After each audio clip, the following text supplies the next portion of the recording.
bad manga, in my opinion, is a more something you need to seek out rather than just go with people say is bad. When I eventually read manga that I was told was bad, once I started reading it and finished it, a solid majority of them I came away either genuinely liking them, noticing their faults, but appreciating them for what they were, finding a new favorite manga, or just thinking they were kinda average or bland. The worst manga I've read are typically not the ones I've recommended to me, or ones that are typically known for being bad. They're ones I just stumble across, which led me to Higanjima 40 Days Later. Now, as of this moment, there's only 21 chapters translated. It's okay.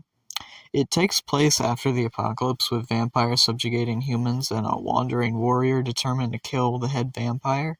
For a beginner manga, it's fine. Human vampire characters are a little stiff and generic looking, lacking in any kind of dynamic posing, leading to mostly boring fight scenes. Very bland story so far, with two very generic run-of-the-mill characters, but what it has going for it is monster designs that are really, really awesome, despite a really, really fucked sex scene that I don't want to talk about. The monsters are really cool looking and well designed. After I was done, I did some digging to see if the manga might have got axed, because I was genuinely hopeful that maybe it's still going on and will develop into something better.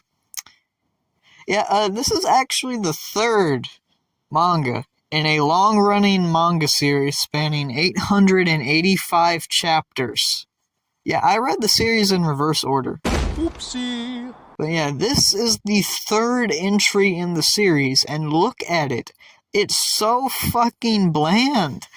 Most of these pages are so boring looking. 100 Den Hero is a currently running beginner's manga, like from a beginning manga artist, and it looks 100 times better than this. It's like a robot's idea of 70s manga art style. I skimmed through the raws for the rest of 48 Days Later, and the art really does not improve. The monsters still look good, but because of the setting, so much of it is bland-looking people up against bland-looking vampires. But I know what you must be saying. What about the rest of it? The rest of this fucking one piece of horror manga? Well, my friends, to keep in line with my authentic reading experience that I had yesterday, I'll go right towards the second one in the series, The Last 47 Days. And it sucks even more. I hate this. Now, for context as to why I hate this one so much, when I was going around checking out the other manga before I fully dived into it, I found out the first series ends on a cliffhanger and a call to arms before a final battle. That has to wait, because in the second series, the first 30 chapters are this fucking terrible love tragedy between these brand new characters that get shipwrecked on the island, and it's so bad. It's just this putz whinging and moaning about, I want to be like Akira so bad, maybe then I won't have to wait till my girl gets drunk to make out with her. Akira is probably my second most hated manga protag, up there with the asshole from Black Angels. He is fucking horror manga Kirito, except Kirito can actually win his own fights. Give me fodder or I retire is the motto of Akira Miyamoto. Okay, anyone, to make it worse, even though they know they can't escape the island by boat, they try anyway, and the fucking obvious thing happens. So he has to come back on his knees, crying and pissing himself, to Akira to save his girl. She gets turned into a vampire, and about 8 of these goddamn chapters are everybody whinging and whining about having to kill her because she's a vamp. We get this. You wanna know how she becomes a vampire? I'll tell you how. Sucking dick. That's a dirty joke, not a serious plot point. And it just goes on like this for way too long. Keep in mind, 30 chapters earlier was literally the beginning of a war arc. Actually, the middle of a war arc. I apologize. And we have to take a break for this shit? And even worse is that this plot point gets repeated nearly ad nauseum, beat for beat, bar for bar, with a different vampire chick, and it's just as bad. Admittedly, there is one actually good thing in this series. Akira versus Onagajima is unironically a very, very good fight. The action paneling is tight, suffering only from how he draws human figures. Onigajima is menacing yet strong and pure in a sort of way, and honestly there's a real sense of tragedy in seeing people who would be friends in any other circumstance fight in this battle to the death. And seeing the vampires turn on Onagajima in his final moments, only to be embraced by his enemies. It's good shit. It's good. It's chef's kiss. There's also a fight with a giant baby, but it kinda sucks, and I hate it. Now, the central focus of part 2 of this manga is to prevent the main vampire, Miyabi, from spreading mosquitoes that will turn people to vampires. I do not have access to the raws of 47 days later, after, but I have access to 48 days later. And as you can see, good old Gimme Fodder I Retire Akira lived up to his name, and Miyabi succeeded. I want to take a moment to talk about Miyabi because I was originally thinking about just making a vid about him and calling the manga villain who stays winning, because it cannot be understated how many times Miyabi wins. The thing I like about Miyabi, actually find interesting, are few and far between, but the one thing I actually do like about him is, even though I have no source for this, I am 100% convinced that Miyabi is the major inspiration for Kibutsuji Muzan. They have similar aesthetic principles in their design, similar ability in the whole spreading their blood to make demons and vampires, and similar regeneration in being the only vamp demon capable of being killed via decapitation and needing an injection of some kind of serum to kill them. And they also have the same ability to, kind of take over their subordinates. On top of that, Gotoge has said to have been inspired by similar horror stories when crafting her works. And I think that's pretty cool that a complete bum like Miyabi, to a degree this manga, can inspire authors to do their own stories. But Miyabi himself fucking sucks. I hate to say this, because he is the closest thing to a personality any cast member has, but he's just super lame. Some people might take offense with this, citing how clever he is, but the only reason Miyabi may be considered clever is because he is a midwit in a world of glue eaters. This man is bare bones competent, but because everyone else in this manga has half of their brain missing from birth, he's a genius. He's a genius. His competence is questionable too, because in the first part, after he finds Akira's brother sneaking out holding a strange vial, he asks him, "Oh, hey, is that the insta-kill Miyabi drug?" And the brother just says no, and Miyabi just believes him, just lets him go. Because a demon he could technically control from right then and there, from afar, that he's shown to have done before, starts tearing up stuff, so he has to leave and deal with it in person. And that is kind of what the first series of this manga is. And the second series, I believe. The let's fuck up every single chance we have to kill the main villain show. Credit where it is due, out of all three parts, part 1 is probably the best. It boasts the best artwork in the series with these creepy, terrifying creatures and a rich island atmosphere. The writing actually shows a bit of competency here. The series starts out before Akira became horror manga Kirito. And honestly, I like some of these parts. Seeing everybody team up and outsmart a vamp amidst interpersonal drama is good, and then this immediately is fucked up. Not even 20 chapters later, when Akira notices this honeypot for the vamps is lying about there only being 2 vamps on the island, and he doesn't tell anyone, not a single person. And when it fucks up, and they inevitably get captured and almost killed, some of them get killed, this just bears no weight on Akira at all. He just doesn't even recall it at any point, even though he was the one that knew the girl was lying. And dumb shit like this keeps happening. But to stay as positive as possible, the monster design here is excellent, especially towards the end as we get the more disturbing creatures and stuff like Onagami's introductory fight. It's amazing stuff. Just look at this. Akira also gets a great moment between him and a demonized friend. They remember the good times, tell stories, laugh, and eventually come to terms with Akira needing to kill his friend. It's a genuinely fantastic sequence that feels reminiscent of the Jun fight in Devilman. There's also this really great semi-final stand against Miyabi in a snow-covered canyon that sees Give Me Fodder or I Retire Akira lose his brother in a desperate gamble to kill Miyabi after he fucks up I think about 9 times trying to kill Miyabi. It's good, and it's a shame this is immediately undone for a boring, terrible, melodrama-filled arc where the vampire brother and Akira battle.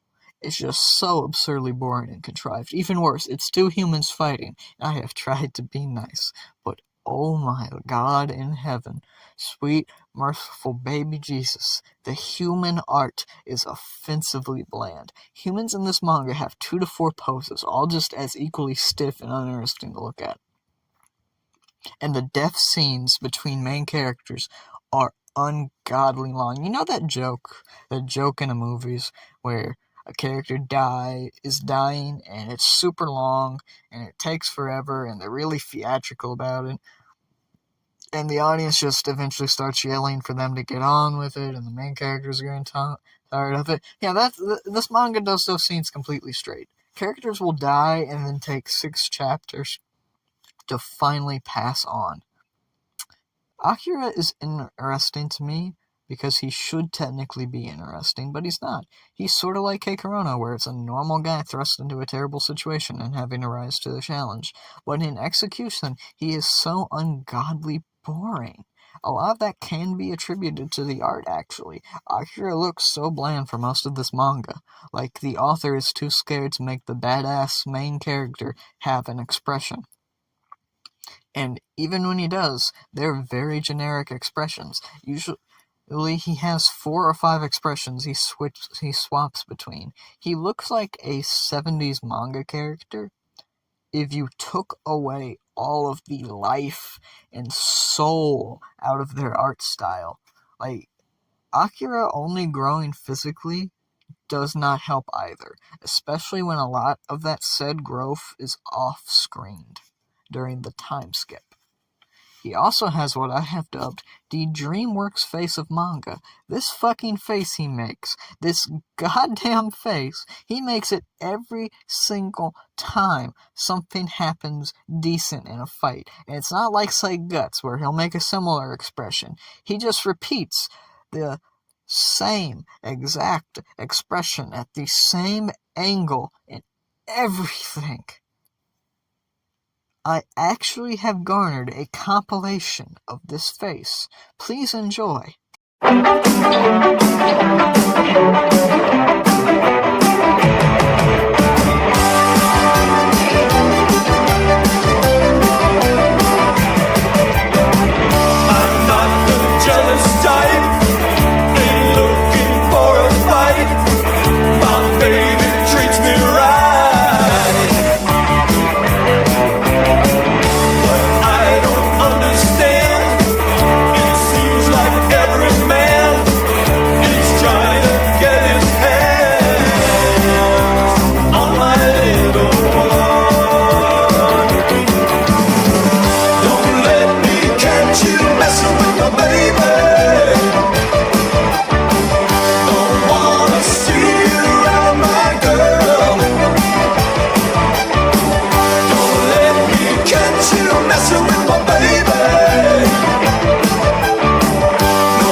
But again, the monsters are actually really good. The character story and writing aren't, but the monsters are.